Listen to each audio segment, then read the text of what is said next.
and welcome to Atop the Fourth Wall, where bad comics burn. Let's talk about the Marvel Super Special Comics. Dear Lord, that sounds silly. Chances are we'll be seeing a lot more of these on the show in the future. The book lasted for 41 issues from the late 70s to mid-80s and consisted mostly of licensed material, particularly adaptations of movies. Or a few original works here or there featuring Kiss. Hell, the first issue of the book features Kiss battling Mephisto and Doctor Doom, and if that does not interest you, then you do not know what fun is. The comic is also famous for members of the band actually letting their blood mix into the ink used to print the first edition of the issue. But stories about this series don't stop there. Remember my look at Star Trek the Motion Picture? Those 3 issues were originally condensed into one from issue 15 of the book. Other adaptations included The Empire Strikes Back, Jaws 2, Close Encounters of the Third Kind, Blade Runner, The Last Starfighter, Dune, Annie, The Muppets Take Manhattan, and the Howard the Duck movie. Hell, Walt Simonson apparently said that working on the Close Encounters adaptation was the worst experience of his comics career. However, most infamous of the Marvel Super Special Comics was issue number 7, an adaptation of, believe it or not, Sgt. Pepper's Lonely Hearts Club Band. Yes, the one where Peter Frampton and the Bee Gees sing Beatles tunes that you may recall the Cinema Snob reviewing a while ago. George friggin' Perez worked on the book as its penciler, and I am honestly really damn curious about how you adapt a movie that was mostly a rock opera with very little dialogue outside of song lyrics into a friggin' comic. And yes, I would love to review it and see how the hell they pulled it off. The problem is, well, the comic doesn't exist. Sort of. Perez has stated that the book was one disaster after another, with barely any help from the production company, and the script kept changing on them, they couldn't acquire likeness rights for some people, and the book was running late. And because the book ran so late to produce, and the movie was a commercial failure, Marvel apparently decided not to publish the issue in the USA. The numbering of Marvel Super Special skips from issue 6 to issue 8 with no explanation. However, the book was published in France, and possibly also Japan and Denmark, though I've only seen French versions pop up. In particular, I've only seen a single copy for it ever up for sale on eBay, but it was going for about $400. And I'm sorry, but I'm not paying that much for a story that was incomprehensible even when it was in English. If I ever get my hands on a copy, great, I'll find someone to translate it. In the meantime, though, we do have another musical adaptation before us. Xanadu! Well, I say it's a musical, but it's different, seeing as only Olivia Newton-John is actually singing on screen. Well, there's her and ELO and the Tubes. Well, okay, Gene Kelly does a bit of singing once or twice. Look, point is, Xanadu! The Nostalgia Chick reviewed it a few years ago if you want more specifics, but here's the gist of it. It's a weird-ass movie from 1980 about a muse who tries to inspire a painter and a former nightclub owner into making a new nightclub named Xanadu, and she and the painter end up falling in love. The plot is, shockingly enough, perfectly straightforward and coherent. The problem with the film is all the extra weirdness added onto it. Musical sequences out of nowhere, a Don Bluth animated sequence, the apparent need for a muse to inspire an artist into managing a roller disco dance club, and so forth. So naturally, you can see why this premise needed a comic adaptation. Let's dig into Marvel Super Special number 17 and see just how the hell they pull this off.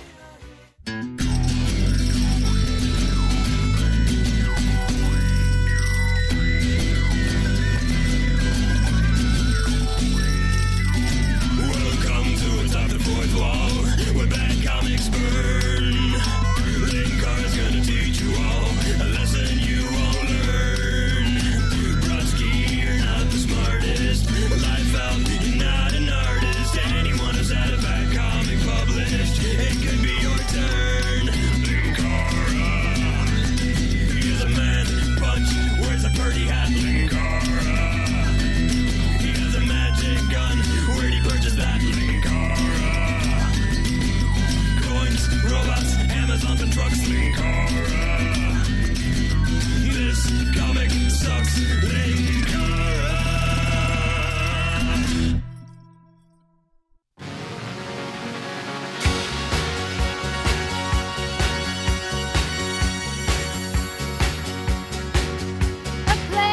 The cover is a glorified, badly photoshopped movie poster with Olivia Newton-John front and center with her arms outstretched, as if to say, better soak it all in while I wait for my paycheck. Then there's Gene Kelly, who, unfortunately, due to his placement on this cover, appears to be staring at Olivia's ass, and the grin does not help that impression. And then over to the right is the slightly bemused but blank face of Michael Beck, who most people probably know from The Warriors, but whom I know as a mind-controlled assassin from an episode of Babylon 5. I am a dork. Xanadu, the illustrated story. Because even in 1980, nobody wanted to call it a comic book.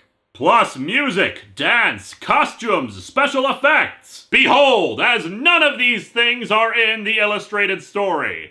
I really do love how the inside cover boasts Xanadu being a musical fantasy when this is a comic adaptation that didn't include a CD with it. Even if they had the lyrics of the songs in the story, it's still not the same thing as actually having music. And since it's an adaptation, we open with a splash page that better resembles a movie poster. Unfortunately, this also gives us a chance to check out the artwork of the comic, which is wince-inducing at best. Checking out the credits, there are some actual decent artist names on there. Rich Buckler, Bill Sienkiewicz, Al Milgrom. But then you have to realize the wall of names that's actually on there. And bear in mind, this comic is longer than a regular issue, but not by that many pages, and they apparently needed all these people to finish it. There are 7 colorists! And yet the colors aren't that great, either severely muted or they don't look finished. Mind you, a big part of that is the inking, or the virtual lack of it. It looks like someone inked it with a charcoal pencil or something, since the lines are muddy and inconsistent. The pencils aren't anything to write home about either, particularly when it comes to facial expressions. They made Olivia Newton-John up there look like a stone-faced devil mannequin. Her face is actually on this page 3 times, including her inexplicable cowgirl garb from the end of the movie, which, spoilers, is not in the comic. Also, floating glasses and lips. Suddenly, this is the 3rd Johnny Turbo story. We truly open on a very purple beach at dawn. It begins with the first stirrings of dawn on a Southern California beach, and a plaintive music that drifts lazily on the sea breeze. That's me in the corner, that's me in the spot, light, losing my religion. A music given birth by this lonely man who has witnessed perhaps too many such windswept days. Justin Bieber, 40 years later. We cut to the city and yeesh, I know I shouldn't care about the background details, but seriously with those buildings. For crying out loud, that looks even worse than when I was drawing my crappy webcomic. Anyway, narration. For now, we must turn our attention to a man with less than half his years, but who also knows the intransigent pangs of loneliness. Hey, I'm not alone! I've got Battlestar Galactica! The loneliness that roils... Royals? Somebody's playing with his thesaurus today. In the soul of the artist Sonny Malone. Sonny tears away a painting that he had been working on. Why do I even bother? Well, it was nice while it lasted. Goodbye to you too. This relationship is over, painting! Now get your things and leave! Oh, what the hell. Guys like me shouldn't dream anyway. My dream of producing artwork for hotel bedrooms will never come true! Loneliness, frustration, surrender, public littering. As flowery narration describes the paper fluttering through the air, it eventually reaches a mural of several women, who all suddenly start glowing bright pink. Too much pink energy is dangerous. And all the women on the mural leap out of the painting. Ah, so now we know the true origin of Vigo the Carpathian. Their voices are like honey as they sing, arching their lithe bodies with almost supernatural grace and sprinting speedily away. I feel like I'm reading a Harlequin romance novel. And they start speeding around and flying. Some to reach out and caress the sky. Excuse me while I kiss the sky, suckers! Some to drink in the daylight and explode in holy ecstasy. Oh my God, that woman just exploded! Another attempts to blind the sun by becoming the first shooting star ever hurled up from the earth. And for an encore, he goes on to prove that black is white and gets killed on the next zebra crossing. One of the women splits off from the rest and decides to suddenly have roller skates from nowhere. She then proceeds to skate around really fast, leap over puddles, and seemingly flash her panties at a group of people. However, she then spots our dopey litterbug and skates up to him, apparently crashing right into his arms. And exploding, I guess, since we established that earlier. Or rather, she kisses him and then skates off. Hey, come back? No, stop, please, come back. I'm so interested. In the movie, he couldn't chase after her because she became the Flash or something and moved too quickly. Here, he just kind of stands there like a doofus. The guy drives into work in his surprisingly vintage car. Seriously, it was like that in the movie, too. When it first surfaced in the 1950s, rock and roll was generally disdained, despised as the crude voice of society's minorities. Punk is nothing but death and crime and the rage of a beast. But if life carries one inherent truth, it is this. Times change, and yesterday's crude voice often becomes today's big business. I'm telling you guys, Beanie Babies will make a comeback! Shut up! I'm not crazy! You're crazy! Sonny walks in and meets up with his former colleagues who provide backstory, that he had quit his job blowing up album covers to hang in record stores in order to become a freelance artist, but things didn't quite work out. I spent my whole life painting what other people want. Murals, vans, Simpsons album covers. Then, when I finally quit to freelance, not only do I almost starve to death, but I can't figure out what to do. It's almost like going freelance is a difficult enterprise, and I probably should have set up more of a safety net or established some income from it on the side while continuing my regular job until I was actually ready to quit. Or something. The aforementioned Simpson comes up, standing above everyone and reminding us that he's a dick because he expects his employees to actually, show up on time and do their work. Asshole. Now, we discussed that wise-ass attitude of yours on the phone when I, agreed to take you back. You're good, Malone, the fastest painter around, but no more artsy-craftsy touches, huh? I want you to make these posters with paint, not popsicle sticks. Just enlarge the album cover the way I give it to you. Yeah, sure. And Simpson throws the album cover down to him. What a great guy that Simpson is. Great, huh? Picasso gets called a genius. I get called the fastest painter around. Yeah, Simpson is supposed to be kind of a villain here because he's interfering with Malone's art and freedom and stuff. I can sympathize with the artist who finds his work unfulfilling. However, you know what else is pretty unfulfilling? An empty stomach. So suck it up, deal with it, and get a paycheck, dumbass.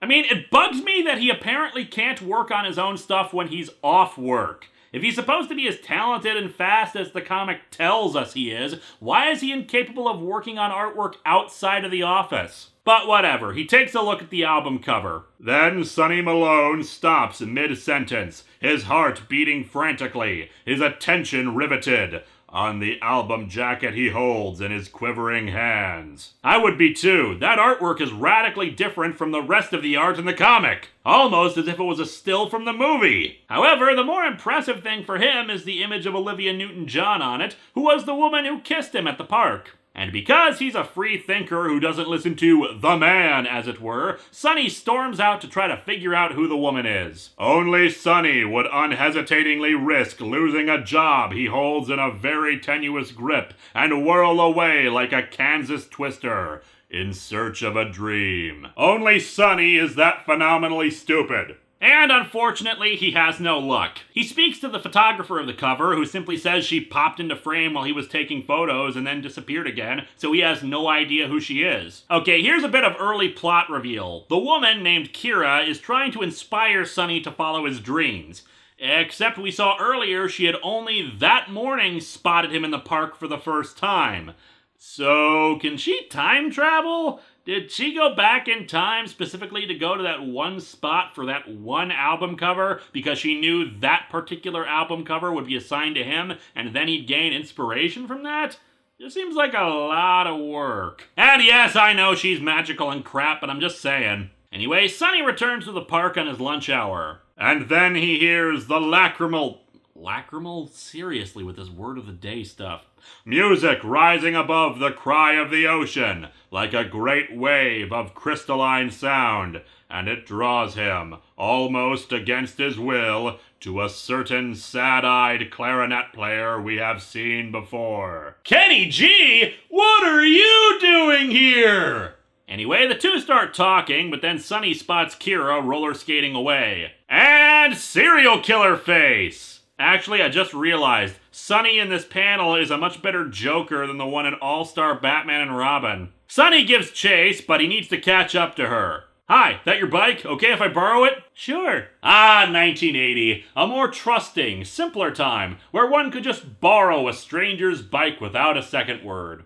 It's even better in the movie when he borrows a motorcycle without protest. He continues to give chase, but then he goes crashing off the side of a pier when he sees her on a different dock. Are we sure that Olivia Newton-John isn't supposed to be the Grim Reaper? And then she blasts off into the sky, judging by this last panel. Man, I really need to take up roller skating if you can do that. On his way home for the night, Sonny comes across the building from the album cover and oh good God, that face! It sees me in my sleep and knows my name! I mean, he sneaks inside the place, drawn there by some unseen force, and spots Kira roller skating around. They greet each other in all their elementary school watercolor painting glory. Hey, I've been asking about you all day. You may not believe this, but I'm painting an album cover and you're on it. Why shouldn't I believe it? Because it's the Beatles' White Album. It's kinda head-scratching. The two flirt for a bit before Kira just skates off. The next day, Sonny meets Gene Kelly again at a record store, where we learn his name is Danny, and they bond over their shared love of Glenn Miller. They meet up again later at Danny's place, where we learn Danny used to own a club and perform in a big band. Also, Kira was apparently there, a singer for the club, and when she left, he lost his inspiration for it and ended up getting rich in the construction business. The knowledge of Kira's existence there will amount to nothing. Danny's interested in opening a new club, but he hasn't found the right place for it, despite having real estate agents look for one. Hey, why don't you help me look? Maybe you can come up with something. You, some random painter I met yesterday, will be able to find a location when professional real estate agents couldn't. Later, although the corridors of Airflow Records are as dark as a sepulcher...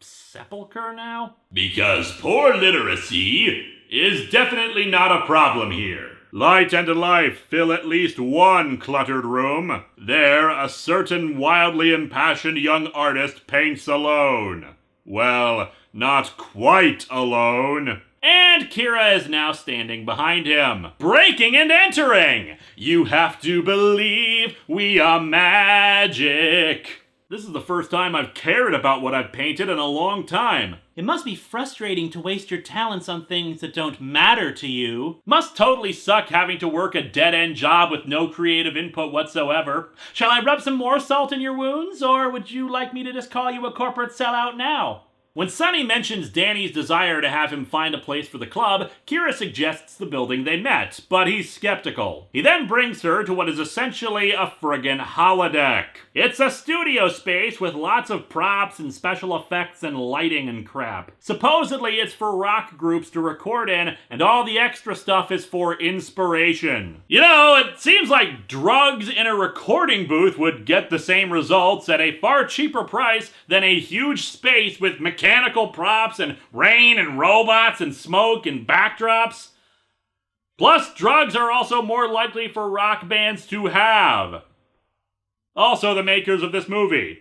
And thus the two begin roller skating around in an admittedly decent little montage sequence. Certainly better handled than in the movie, where it's a lengthy musical sequence with very poor cinematography as the two just skate in circles while props pop up around them. It's still romantic in either case, but it's just weird and badly shot for a movie. Anyway, when Simpson shows up, the two quickly skate off and make their way, yet again, to the auditorium. Later, two breathless young people find themselves sharing the supernal wonder of mutual discovery. Supernal, of or relating to the sky or the heavens. Celestial. So, what are the two discussing that is so heavenly or celestial? Now that you know enough about me, I want to know about you. Small talk! Truly, it is of God! Kira is pushing him yet again to think of the possibilities of the building. Sonny is at the point where he's given up on dreams, but she says to just think about it. Why is everyone in this comic staring at me? What is it you want? Who are you? The next morning, Sonny brings Danny around to the place. He's not too impressed, but Sonny, too, tells him to consider the possibilities. I see a bandstand right over there in that corner, and a big band like in the 40s. No, bandstands went out with running boards right over there, a great rock band. No, real smooth dancers, wild trombone, the band decked out in tuxedos. Nah, 6 guys wearing electric orange, everybody dressed in elegance and style, like in the old days. Synthesizer, heavy percussions, and electric guitars. You got peanut butter in my chocolate. You got chocolate in my peanut butter. Together they taste like crap. In the movie, this leads to another musical segment which I have mixed feelings about. It's a sequence that contrasts early 80s rock with 40s big band music. Both are fine in their own right, but they slam into each other rather harshly. Eventually, the two sets merge and actually sound really damn good. The dueling styles eventually work together. What doesn't work is the dueling fashions of the scenes.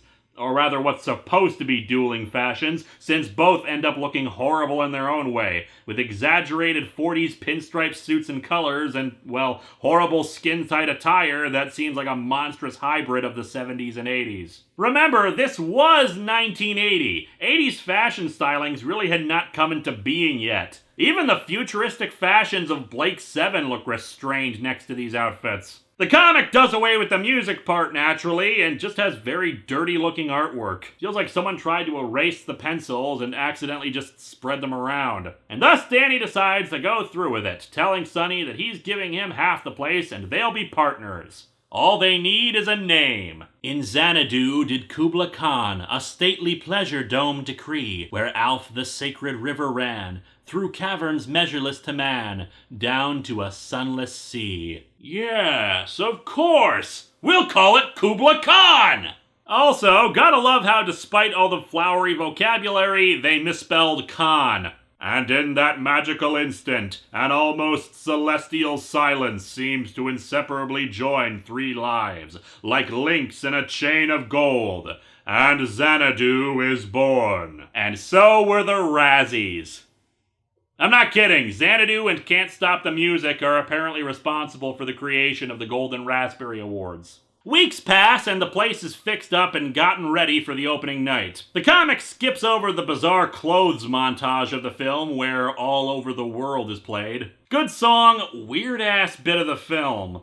Like most of the musical sequences, frankly. That's really one of the big problems with the film. All of the music is fantastic, but their integration into the movie is just so gaudy and bizarre and out of nowhere. Mind you, I could use a bit of it right now, because without the music and dancing, instead it's just a dull love story about 2 pretty people who we barely know anything about. The story itself seems to remember that it needs some kind of conflict in order for us to care, so now we have the revelation about Kira. She and Sonny have fallen in love, but she can't fall in love. She's not allowed. She's literally a muse, specifically Terpsichore, the Greek goddess of dancing and chorus. After she uses her powers to prove it, she explains that muses aren't supposed to fall in love, just inspire. Which doesn't make a damn bit of sense, but whatever. She broke the rules and now she has to leave and return to Olympus. And she does so, leaving Sonny pretty heartbroken. Later, he's returned to the beach where now Danny has to shake him out of his funk. Xanadu is opening and he needs to get himself together. I can't go. Xanadu doesn't matter anymore. What do you mean it doesn't matter? Xanadu is our dream. No, technically it's your dream. Sonny is a painter who you made a club owner despite no prior experience managing a business. There's no Xanadu, 'cause there's no Kira. Dreams die. No! We kill them! We violently murder them in the middle of the night when they won't give us the money they owe us! Wait, what? Look, this isn't about my demons, this is about Xanadu! If you give up now, you'll be sitting on that rock 30 years from now, just like I was doing, playing a clarinet and living in a huge mansion with your millions of dollars you earned in the construction business. It's hell, Sonny! But let me tell you something. Somehow, somewhere, there's a way to get her. If she got here, there's a way to get there. There is logic in what he says. And suddenly they're both next to the mural from the beginning.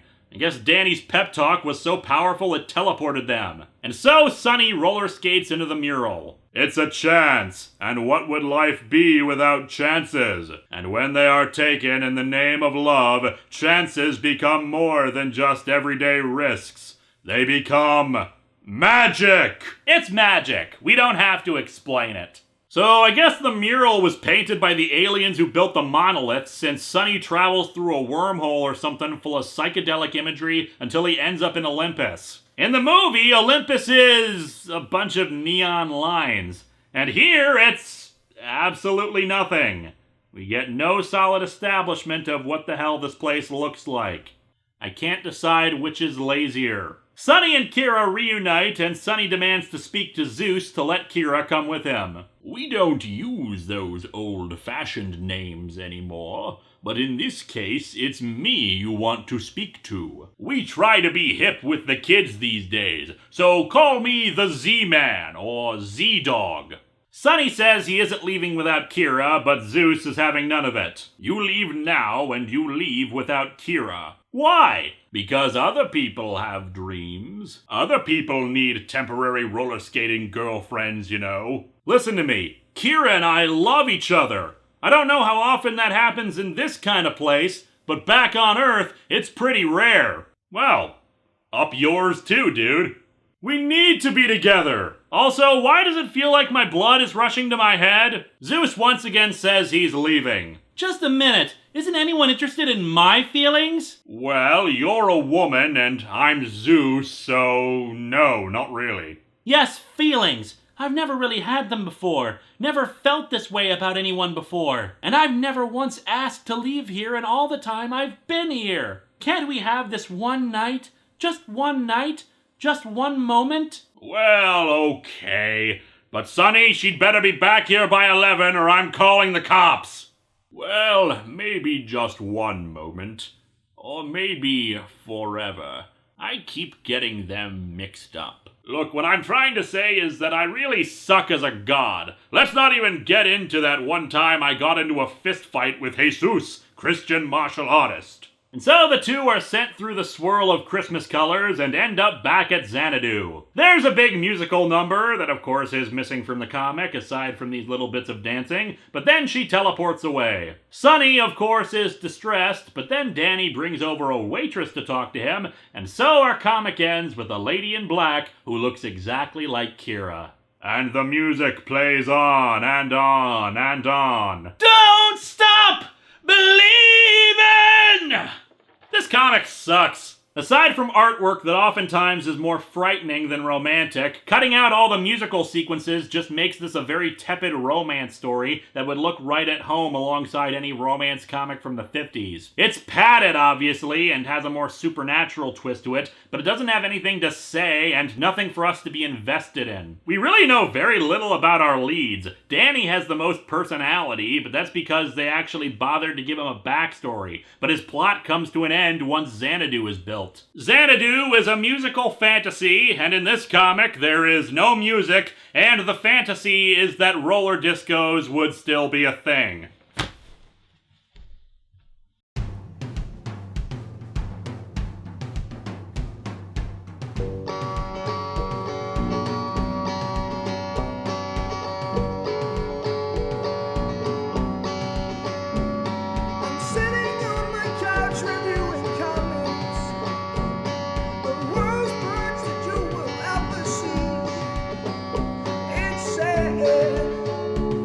That comic book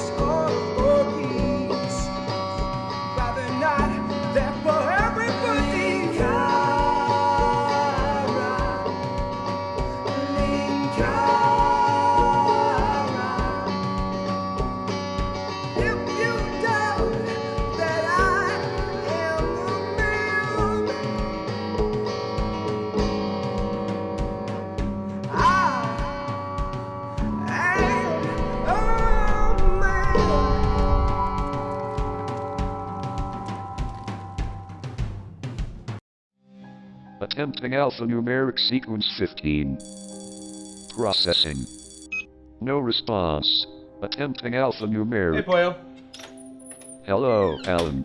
What can I do for you? I'm looking for your boss. His last report is 2 days overdue, and I wanted to ask him about that lizard that Dr. Linksano brought to life. Oh, sorry, we've been kind of busy around here. Our last attempt to locate Lord Vice failed, but we may have uncovered a more serious threat. Tell me all about it. Linkara can give you all the details. He's up on Comic Run 1. I'll call him back down in a moment. Okie dokie. Is Nimue okay? She's fine. Her apartment-based systems are undergoing a standard maintenance check right now. She'll be back up in 10 minutes. Gotcha. So, what are you doing right now? Lord Vice moved from universe to universe in pursuit of a creature known as the Entity. In his travels, he not only managed to fight the Entity, but also interdimensional threats like it. He kept records on his battles, but they're heavily encrypted. So you're trying to get into the records to learn how to fight things like the Entity. Precisely. Unfortunately, Vice was tied in so closely with much of the original systems of Comic Run 1 that many functions of the ship were disabled when we dealt with him. That includes stuff like the temporal shields and also many of his records. The King of Worms, so perverted by the sensation of fear, was forever twisted in appearance. With its face forever transformed, it dare not show its features to any being, lest its new image forever bring defiance and hatred towards it. Its quest to restore its fearless face brought it to a world that had never known strife, never known hatred or pain or horror. This was a place that had not known fear. The king knew that it had to understand fear if it was to face it again. And so, unto this world of peace it planted a nightmare into the minds of every living creature. In a world of pleasant dreams, this nightmare consumed them in their sleep and in their waking minds. All life in this place no longer able to distinguish the nightmare from reality. Experienced fear so terrible that they turned upon one another. Those that did not kill themselves killed each other until there was only one creature left, and the king to this creature gave it the blessing of a new nightmare, sanity. And upon this being there was nothing but grief and endless sorrow.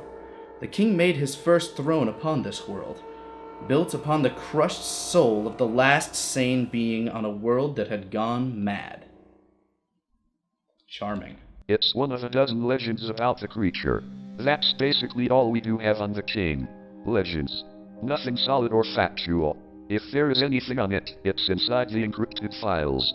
Mind if I take a crack at it? I have some experience with encryption breaking. Knock yourself out. So you think something big and bad is coming? When were you going to alert us? I'm sure he was going to inform you in the report. We've just been Busy, I know, you're always busy. But Linkara usually is nice enough to let me know when he's going to have to delay his report due to something coming up. Bureaucracy is more important than saving the world. No, it's just professional courtesy is all. I get busy too. Right now, I'm assigned to help the construction of a ship called the Kaelestis, the first manned flight to Jupiter. It should launch in... Oh, got it. You got it? Yep, I've seen some encryption similar to this before. Wasn't too difficult to crack. We've been working on this for years. And this is why you should trust me more. Pollo to Linkara, encryption broken. Or you could just leave me right here. Typical. Well, I guess I can get lunch. It's not too late.